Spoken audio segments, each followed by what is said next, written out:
Hello students. आज हम बात करने वाले हैं एस्कोमाइसीट्स के बारे में, जिन्हें हम कॉमनली सैक फंजाई कहते हैं। इसके पहले हम फाइकोमाइसीट्स के बारे में बात कर चुके थे, जो कि लोअर फंजाई एल्गल फंगाई के नाम से जाना जाता है। आई होप आपने वो लेक्चर देख लिया होगा, और अगर आपने नहीं देखा है तो आप उसको पहले देखिए और बेसिक जो कॉन्सेप्ट मैंने फंगाई का बताया था, फंगाई के बारे में, उसके कैरेक्टर्स के बारे में, वो ज़रूर देखिएगा। नहीं तो आपको ये आज का लेक्चर समझ में नहीं आएगा, कॉन्सेप्ट इसका क्लियर नहीं हो पाएगा। चलिए स्टार्ट करते हैं। मैं हूँ आपकी एजुकेटर शिवानी चक्रवर्ती, और मेरे चैनल विज्ञान श्रोतालय में आपका वेलकम है। आज हम बात करने वाले हैं एस्कोमाइसीट्स की, जो कि हमारा क्लास होने वाला है फंजाई का सेकेंड, और इन्हें हम कॉमनली सैक फंजाई के नाम से भी जानते हैं।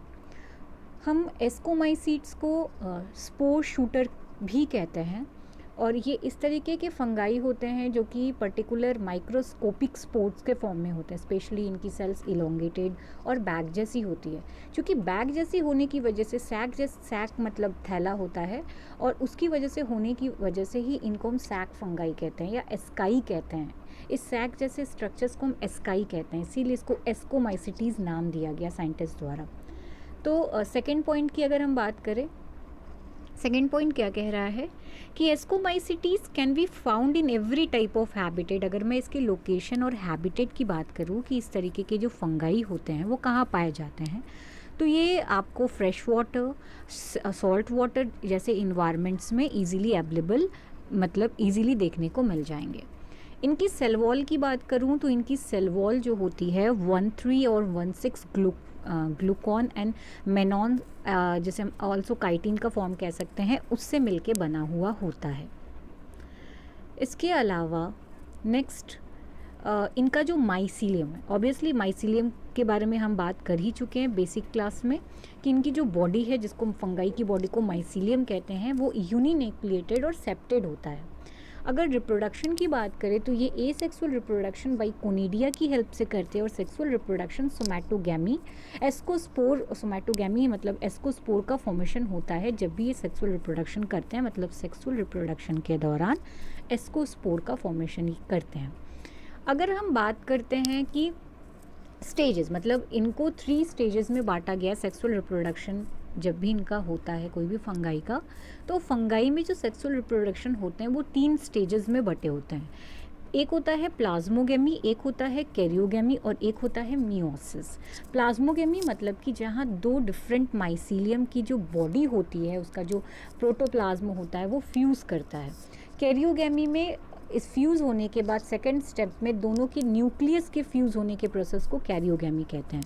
और तीसरे स्टेप में जब न्यूक्लियस फ्यूज़ होके एक हो जाता है और उसमें डिवीज़न होता है मियोसिस, तो वो थर्ड स्टेज को शो करता है। ओके, तो ये कुछ 3 स्टेज होते हैं जो हर फंगाई में सेक्सुअल रिप्रोडक्शन में आपको देखने को मिल जाते हैं। कुछ इंपॉर्टेंट पॉइंट्स है जो आपके कॉम्पिटिशनल क्वेश्चंस बनाते हैं। मैं बहुत शॉर्ट वीडियो आपके सामने लेके आई हूँ, जिससे आप बहुत जल्दी इन चीज़ों को समझ सके और इनसे रिलेटेड जो क्वेश्चंस है उसको आप लगा सकें। तो अगर इम्पॉर्टेंट पॉइंट्स की बात करें तो हम कहते हैं कि इनका जो एस्कस होता है, 1 to 4 एस्कस जो होता है, इनके एक एस्कोकार्प मतलब इनकी फ्रूटिंग बॉडी को कहते हैं, जो ड्यूरिंग सेक्सुअल रिप्रोडक्शन ये प्रोड्यूस करते हैं। तो एक एस्कोकार्प में अगर मान लेते हैं कि ये आपका एस्कोकार्प है, तो उसमें एस्कस की अगर बात करें तो 1 से 4 एस्कस आपको देखने को मिल जाते हैं। ये क्वेश्चन बहुत बार पूछा गया है, तो स्टूडेंट्स इसको, इस पॉइंट को ध्यान रखिएगा। दूसरी चीज़ कि यहाँ पे ये बोला गया कि अगर आप इस एस्कस को बाहर निकाल दें, इस एस्कस को बाहर निकाल दें, तो इस एस्कस के अंदर, एक एस्कस के अंदर एस्कोस्पोर होते हैं। ठीक है, कितने एस्कोस्पोर होते हैं? एक एस्कस के अंदर 4 से 8 एस्कोस्पोर होते हैं। कितने होते हैं? 4 से 8 एस्कोस्पोर होते हैं। किसके अंदर होते हैं? एक एस्कस के अंदर होते हैं। तो यहाँ पे एक चीज़ आपको देखने को मिल रहा है कि एस्कोकार्प के अंदर जो है, एस्कोकार्प के अंदर एस्कस होते हैं और एस्कस के अंदर एस्कोस्पोर्स होते हैं।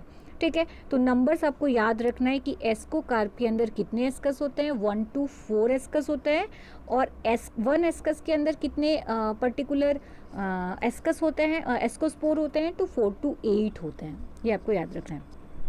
ये एस्कोस्पोर रप्चरिंग हो जाते हैं, और ये रप्चर होने के बाद ये फ्री हो जाते हैं, और फिर ये न्यू माइसीलियम को फॉर्म करते हैं।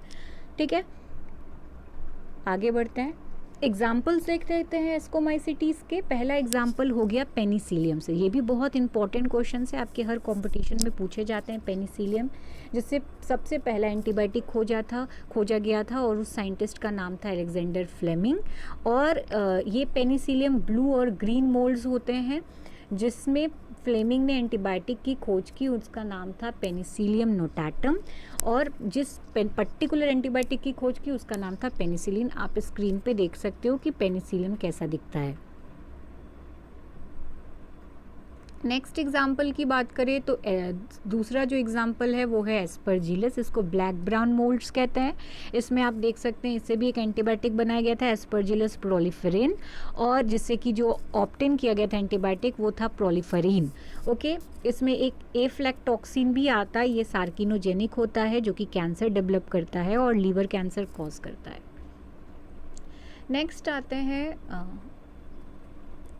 क्लाविसेप्स। आप देख सकते हैं स्क्रीन पे क्लाविसेप्स कैसा दिखता है। क्लाविसेप्स पर्प्यूरस जो कि ईरगट डिजीज़ बाजरा में कॉज करती है। ये क्वेश्चन बहुत इंपॉर्टेंट है, बहुत सारे एग्ज़ाम्स में, एग्रीकल्चर के एग्ज़ाम्स में, बायो ऑनर्स के एग्ज़ाम्स में, नर्सिंग के एग्ज़ाम्स में इस तरह के क्वेश्चंस पूछे जाते हैं।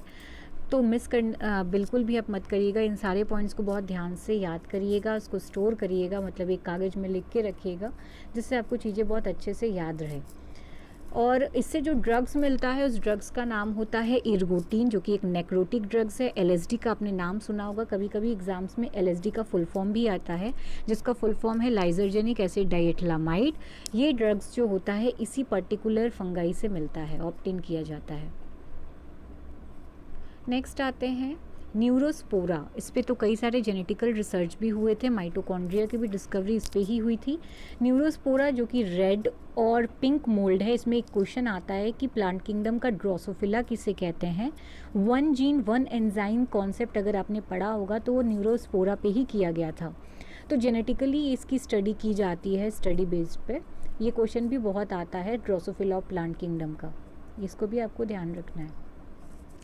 ईस्ट की बात करें सो पर्टिकुलर ईस्ट एक यूनिसेलुलर फंगाई है। अकॉर्डिंग टू अगर हम 5 किंगडम क्लासिफिकेशन की बात करें, उन्होंने इसको प्रोटिस्टा पे प्लेस्ड किया था, बट एक्सेप्शनली ये माइकोटा फंगाई से बिलोंग करता है, क्योंकि इसका लाइफ साइकिल फंगाई यानी एस्कोमाइसीट से बहुत मिलता जुलता है।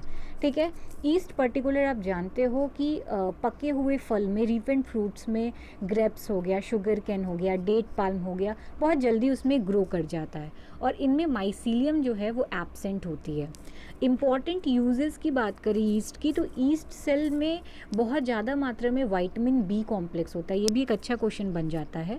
मेडिकली ये बहुत इंपॉर्टेंट इसलिए है क्योंकि ये कोलेस्ट्रॉल लेवल को कम कर सकता है, एंड इंडस्ट्रियल लेवल पे इसलिए इम्पॉर्टेंट है क्योंकि फर्मेंटेशन करता है फूड इंडस्ट्री से। इससे ब्रेड, वाइन, बियर और कई तरह की चीज़ें बनाई जाती है। एथेनॉल, बायोफ्यूल इंडस्ट्री में इसका यूज़ बहुत ज़्यादा होता है। तो ये कुछ इकोनॉमिक इम्पोर्टेंस होते हैं ईस्ट के। ओके, सो ये आज का आपका एक शॉर्ट लेक्चर वीडियो हो गया एस्कोमाइसिटीज़ पे। अब हम नेक्स्ट वीडियो पे बात करेंगे बेसिडियोमाइसिटीज़ और ड्यूट्रोमाइसिटीज़, जो कि 2 और क्लासेस हैं फंगाई के। आई होप आपको मेरा ये लेक्चर वीडियो अच्छा लगा हो। अगर अच्छा लगा हो तो आप लाइक, शेयर, सब्सक्राइब करना बिल्कुल मत भूलिएगा। फिर मिलते हैं अपने नेक्स्ट वीडियो के साथ, तब तक के लिए थैंक यू।